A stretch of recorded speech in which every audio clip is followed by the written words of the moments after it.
Well, I guess I can get started. Hi, everyone. I'm Nicole. I'm a first year in the Fishback Lab. I'm involved with the Women in BME group. I'm part of the board, and we do a lot of activities for women in the department, such as having lunches with all the faculty, visiting speakers, and a bunch of other things. So that's me. Great. I'll go next. I'm Carolyn Schlebeck. I'm a fourth year in the Vandermeulen group.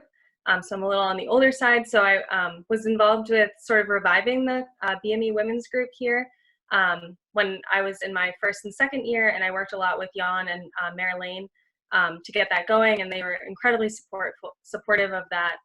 I've also worked with the Society of Women Engineers, more at the national level than at Cornell specifically, but I host events through Cornell as well, and I'm happy to talk about integrating sort of external society work as well, if anyone's interested with that. Okay, I can go next. Hi, everyone. I'm Brittany. I'm a third year in the Fishback Lab. Right now, I'm the vice president of the Cornell chapter of the Graduate Society of Women Engineers.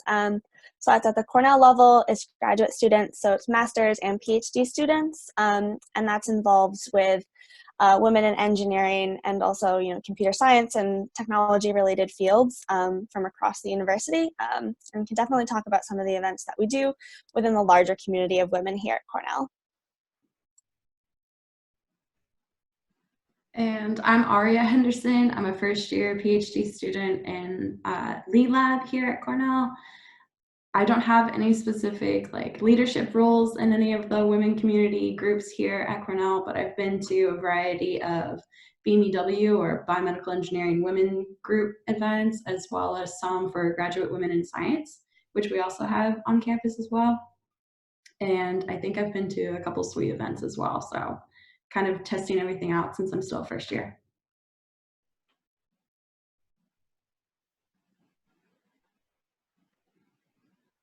Anyone have any questions for us?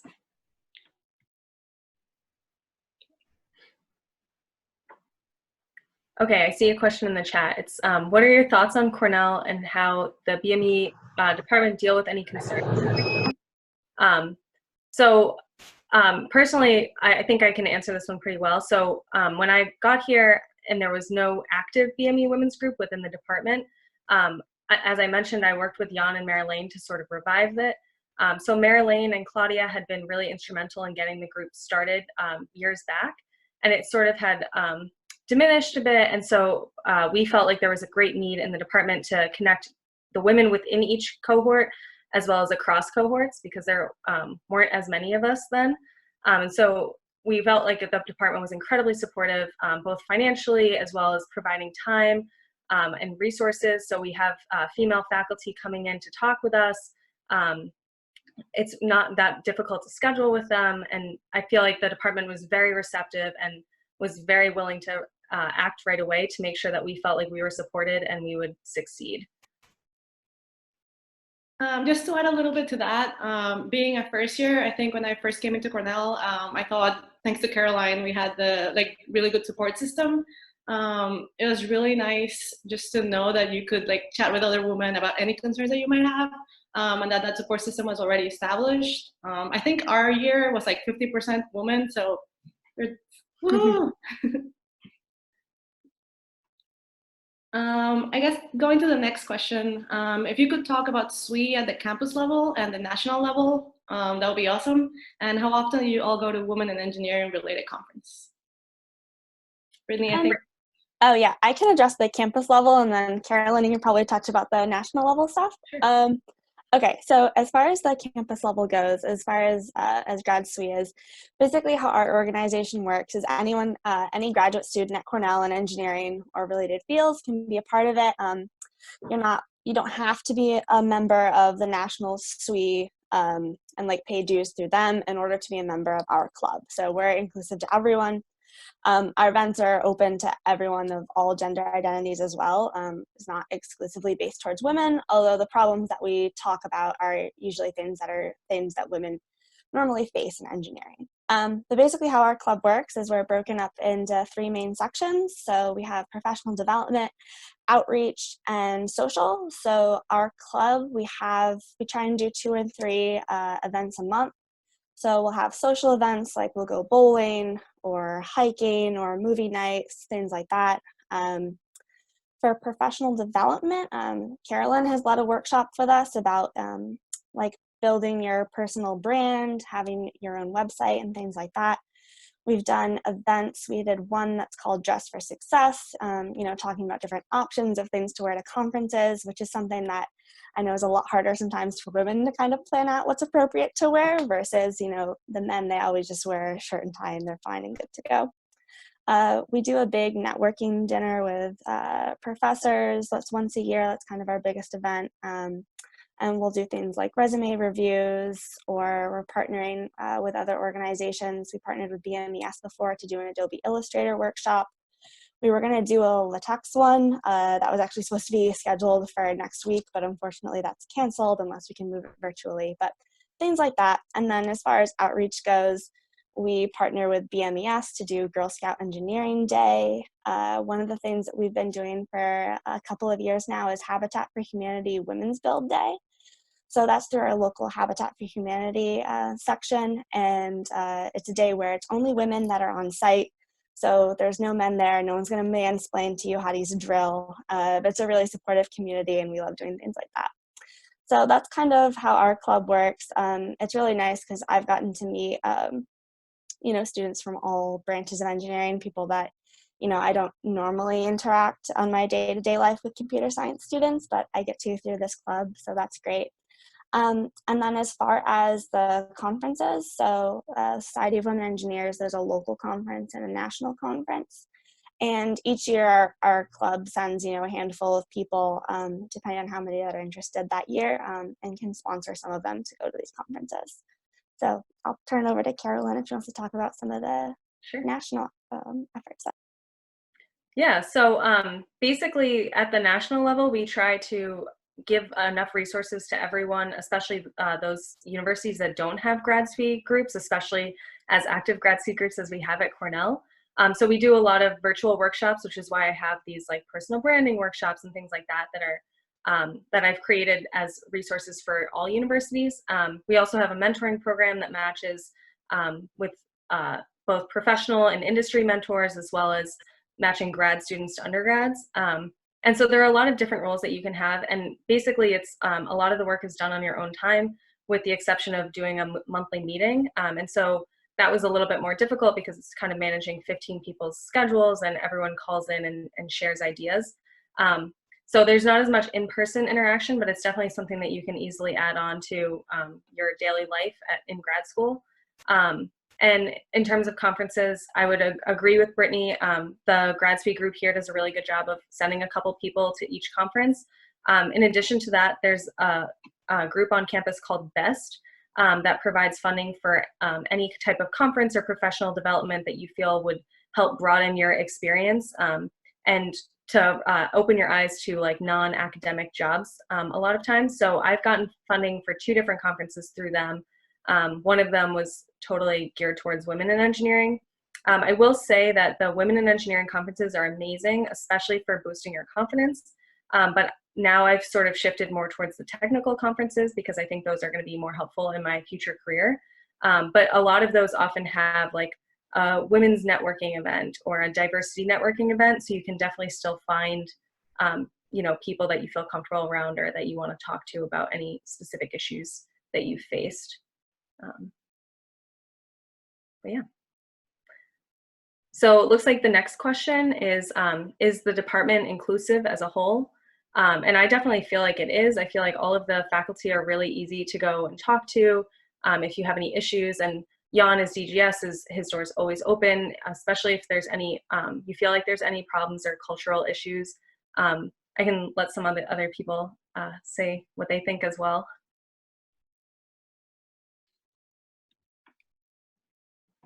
You want to say something, Nicole? Sure. Okay, cool. Do it. Yeah, I would definitely agree with that. I think for me, particularly having a female advisor has been a completely new experience, and I really appreciate having that. I think Brittany would agree. So yeah, I think the department's very inclusive, and if you ever feel like you have an issue, I feel like all the doors are open and you could always reach out. And then I'm actually going to take a minute to brag on Carolyn here and BMEW as a whole.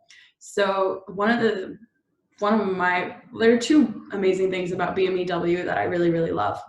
One, when we bring in speakers, we get to have lunches, like small group lunches with them where we can literally ask them anything. And most of these are female speakers that we're talking to, so we can ask anything from like, what's it like to be a professor and raise a family, to when we have industry speakers asking questions about being a woman in science industry, all that sort of stuff. And then, but the other thing that I've really, really gotten out of BMEW is the mentorship program that we have. So younger graduate students are paired with older graduate students, and I had the privilege of getting Carolyn as my mentor, and I actually had a couple different issues that I was going through, not related to being a woman in the department, but a couple different things that I was going through last semester, and she was always there to support me, and especially like always be an advocate as well. She was like, if anyone's ever treating you poorly, you let me know and I'll let the department chair know, because like, I don't know, it's just a really fun, like nice, like women lifting women spirit that we definitely have in the department. The one other thing I'm going to talk about with BMEW, I know I'm not on the leadership, so I shouldn't be talking about it, but I still love it. We do lunches where it's graduate students, postdocs, and female faculty or female staff members in the department. And that kind of shows how inclusive the department is as a whole. It's not just the little female grad students doing their own little thing. No, all levels of the department are involved in BMEW, and I think that shows the level of support that we have. Well, I'm glad you like the mentoring program. One thing that I thought of while you were talking is even outside of just women groups only, I think the department is incredibly supportive. So for example, when they bring in faculty recruits, they'll have lunches set up for graduate students who are interested or like curious about what academic life is like. And that's been super helpful for me because I am thinking academia. And so being able to talk to these candidates about how their interviews are going and how their chalk talk is all put together, that has been totally eye-opening, and it's super inclusive and really geared toward lifting up all grad students, not just like women or minorities, but it's, you know, paying attention to those issues as well. And that's definitely a vibe that I didn't get at other campuses. So I would be careful to watch out for that. And if you're feeling like you wouldn't be as supported at other campuses, keep that in mind when making your decision for sure. And then the next question looks like it's, can you talk a little about the activities and resources that each of your organizations offer? So Nicole and Brittany, I'll let you guys take this one for the BMEW and SWE. Sure. I think we already talked about it a little bit, but as part of BME Women, we usually organize lunches with all the invited speakers from the seminars that we have. And they are, as Arya mentioned, like small groups, so you get a chance to ask all the questions that you would have. So that's really nice. We also do faculty spotlights. For instance, I think we were planning this semester to have Claudia do a spotlight. I don't know if that's still happening, but so you can always ask questions about like their trajectory, how do they deal with being a woman, have they had any issues going up. Arya also mentioned we do the mentor-mentee match program, which I really appreciate, because coming in as a first year, you get matched with someone if you want to, and you have the opportunity to ask older people how they've been dealing with the program. And finally, we also have journal clubs. I don't know if we mentioned that. So how they work is we usually send out a paper and about issues and like women in engineering, women in science, lots of things. We have discussions about it. Sometimes the discussions move aside from the actual journal club to just talking to each other and having discussions of the issues we have daily. We also have pastries at those journal clubs, so it's really nice. Yeah. Okay, So I already mentioned, I think, some of the events that we do on like the campus-wide SWE level, but I can touch on a few more. And then also something that has really come together a lot more between last year and this year is that there's a lot more collaboration that's happening between the different women's groups on campus. So there are semesterly meetings and one over the summer that happens with the leadership teams from all of the women's groups on campus. I think Cornell is great because there are so many of these groups and now everyone's trying to work together, towards this common goal. So we work together with, I think Aria mentioned Graduate Women in Science. So we've been working to co-sponsor events with them. One thing that they do is they have a monthly lunch. And so this is free lunch. It's usually Thai food. It's great. And they have these discussions on different topics. So in January, Grad SWE co-sponsored a lunch with them. And we did that about, women in the workplace. So I think it's great because it draws people who there are people that have worked in industry before, either on internships or they took a gap year, and we hear from postdocs that also attend these events on, just kind of things that they've done and also events that they've, maybe gone to or tips for improving. We were going to collaborate with them to do a book club. So GWIS is great about doing book clubs. They usually focus on kind of themes in feminism, and other issues that have to do with science, so that's great. Another group that we're trying to coordinate with a little bit more is Cornell has GP women, so it's graduate and professional women, and they are actually really great at bringing in these like high profile speakers and a lot of alumni events, and they also do lunch talks. So they've had some on personal finance and investing as a grad student. They'll have women who are usually alumni that'll come in and talk about their positions in industry, things like switching from academia to industry or going the other way around. So it's really interesting to hear about how people have these transitional careers. And so, yeah, we're really working on developing workshops with a lot of the women's groups on campus, which I think is a big advantage here at Cornell. I guess in the grad SWE specific thing, something that probably a lot of you would be interested in is that every year we do an NSF, so the NSF fellowship application, we do a review session for that. So before we actually had Claudia come in to grad SWE and give a talk on tips on how to do your applications and things like that. And then we'll also hold a session where people that have, historically done well, or just people that are really good at proofreading, they'll come in and they'll help the first and second years just to give them another set of eyes to look over their applications. So I think that's really supportive and helpful. And we're really trying to branch out and do more skills-based workshops. So I think I mentioned the Adobe Illustrator one before. We're trying to, branch out and to do other demos and other technologies and things like that. So, yeah. Yeah, I just saw a comment from Cool. Yes, we want you to come join. And then I'm going to talk about women-related activities that's actually in a non-women specific group. So our graduate BMES does Girl Scout Engineering Day each semester. And the fall semester, we do an interdisciplinary engineering, and that's definitely one of the times where we get like EGSA, Engineering Grad Student Association, and Grad SWE to participate a lot because we're covering all the different branches of engineering in a single Saturday. And I talked about it a little bit more in the outreach panel right before this, but we have a couple hundred Girl Scouts, which are not only girls, all gender identities are welcome in Girl Scouts now, but majority are female identifying Girl Scouts. And we bring them in and we do different 25-minute rotation activities with them in 7 different topic areas. Then in the spring semester, typically I was in the middle of planning it, but then COVID happened, so here we are.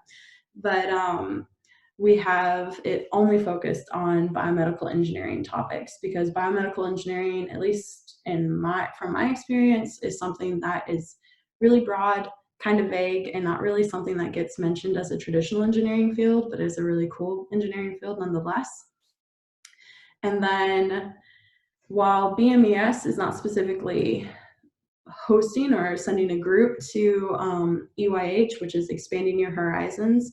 That is a Cornell-wide conference about bringing in 7th, 8th, and 9th grade female students and getting them involved in different science areas. So I know that there were 2 different groups that the department sent for that conference this year. One was about like brain tumor removal and doing the best surgery, and the other one was more focused on actin and biomechanics of muscles.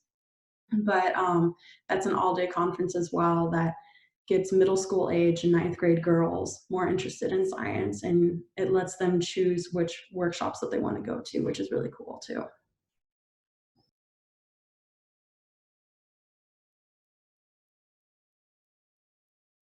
An added shout out to his advisor, Nellie, for giving the EYH keynote address last year. Yeah, Nellie's awesome. She's a powerhouse.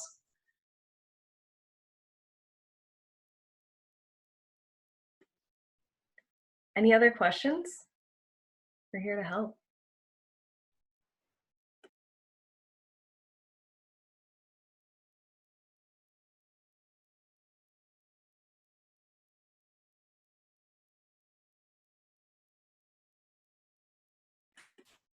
Okay, so I see a question came in saying, is there coordination between the minority groups to address diversity concerns in the BME department?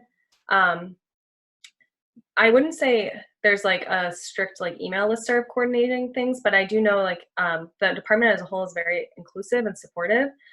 So even though like we might be affiliated with BME women, we sometimes have people who identify as male come, or if there is an event to raise up like the Black graduate students, one of my friends is a leader in that organization, and she'll usually let me know, and I'll come and support there as well. And so I think there's a lot of different ways that you can be supportive of other minority groups, and most people are very supportive of all of them. I don't know if any of the other 3 panels have anything they want to add there. So I will say that the panel after this is focused on underrepresented minorities in STEM. So that's where you're going to hear a lot about different minority groups besides being female. And then Cornell University as a whole has the Office of Diversity and Inclusion that does a lot of really cool events. I've been to a couple of them as well. That's focused on different identities. And then they have different umbrella organizations that kind of they work with for maybe first-gen students or Latinx, APITA students, all sorts of different identities have groups there. But I think the next panel will touch on that a little bit more. Just to touch base on how to get actually involved in these organizations, I think we have a lot of welcome events once the fall semester gets started. So I think that's probably the best way. And we'll send out emails to join our email list and stuff like that. Yeah, just to touch on that too, during orientation, so usually there's like a period of a week's time where you do BME specific orientation, and then there's the grad student orientation as a whole.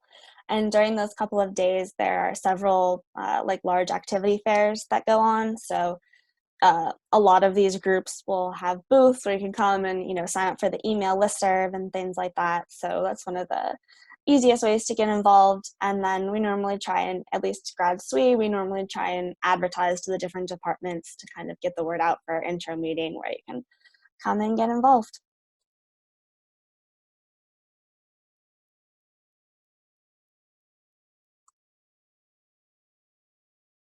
We've got a couple more minutes. Any more questions?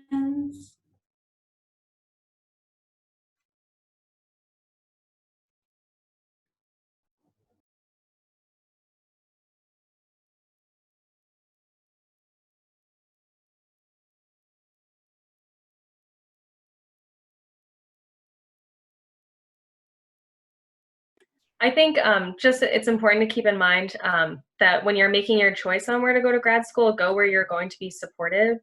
You want to choose a great research institution, and you want to choose a great advisor, but the department as a whole can also really make a big difference. So I know being able to go to any faculty with any concern, whether it's technical or about my community, has been really beneficial for me, both in terms of like my mental health as well as my research progress. So I'm so thankful that I made the right choice and chose to come here. So I hope you guys all consider that in your choice as well. And again, we're totally here to answer any questions that you have. You can email any of us. I assume the other panelists are fine with that as well. And Belinda can connect you with other people if you have specific questions about different organizations. She'll connect you to the right grad in our department. I'm gonna echo Carolyn and say that it's a 5-year decision, so it's maybe one of the longest relationships that you've had so far. And picking a good school for your PhD is super important. As someone who was just in your shoes a year ago, I can tell you the two things. Yeah, Nicole was also doing this a year ago. I can tell you that two of the biggest factors that led to me choosing Cornell over other schools. One, the sense of community and collaboration that we have here. It is, although we are, a medium-sized department for BME, everyone knows each other, everyone talks with each other. We have a lot of different interlab collaborations. We have some people who are code-wise, some people who are just like working together with other labs, shared resources, shared ideas, really nice. And then in addition, my second reason that I chose to come to Cornell was all the student activity involvement and resources available. So talking about BMEW, talking about the different other underrepresented minority groups that are present here, the outreach that we do, all that sort of stuff, just makes a really fun, really enriching environment and a good way to spend your 5 years, especially since it's so cold up here. I'm from Florida originally, so it's nice to have indoor activities too. All right, we got a couple more minutes and we're gonna wrap up this. I have to say thank you, panelists. I appreciate it. I do have to say I hate virtual because I don't get to see you guys. So yeah, there's many reasons why, and being in this chair 17 years, I have to say that's because of the people you work with, and I feel like when students pick graduate schools, I think one of the biggest things is, unfortunately, you guys can't get the sense of community, but hopefully we're conveying that through all of our necessary panels, and feel free to reach out to any of these panelists. They've been great. Any last minute questions? They are also on the GroupMe chat as well, so if you guys have any questions, feel free to send them chats and questions.